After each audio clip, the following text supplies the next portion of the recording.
Nagsimula sa simple na pasulyap-sulyap, nagpapapansin sa'yo.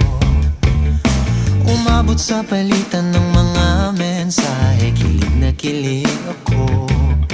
Kumusta, kain na, hello, magandang umaga. Ingat ka, pahinga, huwag kang masyadong magpupuyat pa. Naramdaman ng puso na dahan-dahan akong nahuhulog sa'yo. Sa kada araw natin na pag-uusap, meron nang